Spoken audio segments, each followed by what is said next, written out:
My panel is back with me. Mark, I want to go right to you. Calling an expert witness to contextualize some of this testimony from Ventura, that can be helpful to a jury, right? Oh, I think it very much can, because this study of victimology, which is what the testimony would be about, does exactly what the prosecution wants to do, gives an explanation for the question that you just asked, which is, why did she stay? Because a lot of people look at an abusive situation who have not been in abusive situations themselves and say, just walk away, just leave. And we know whether it's financial reasons, educational reasons, other reasons why you simply cannot. Then you look at someone like Cassie and say, well, she had the means, she had the abilities, she had the money maybe, but still the idea of that control shows up so much so because it's not really tied to the dollars or a car ride away. It's that subtle emotional connection that an abuser, if he's shown to be one, sort of controls the victim with, and the idea of the prosecution being able to present that to a jury to explain away why an abusive relationship was a 10-year relationship, I think is very important. But I will tell you right now, the defense is going to have a heyday with that expert witness showing all the other possibilities. And it's going to be very interesting testimony. Stacey, on those other possibilities, I mean, there's been a huge focus on the toxic, rocky, tumultuous, I can give you a whole lot of adjectives about this relationship.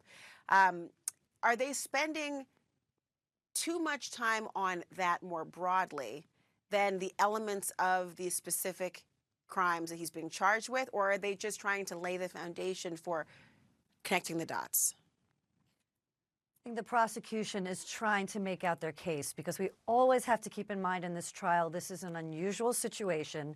These are normally, this type of abuse and alleged sexual abuse and coercion, all of these underlying crimes that they're bringing out through testimony, alleged crimes, those are usually state charges, but we have the federal government prosecuting him for sex trafficking and racketeering conspiracy and transporting prostitutes across state lines. So the government is walking a fine line in a way, and they have to keep up this idea about the coercion, that he was using allegedly his business enterprise and the people who worked for him to clean up and bring women back into the fray who were trying to leave.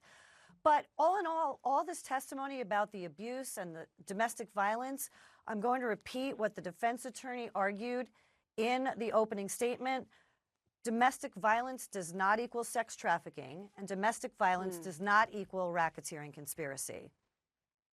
Well, is their burden of proof at all times to prove their case? And we will see in their case in chief. Nima, I want to turn to you because we know who's going to be part of the next several witnesses. One of the next two witnesses for the prosecution could be former Danity Kane member Dawn Richard.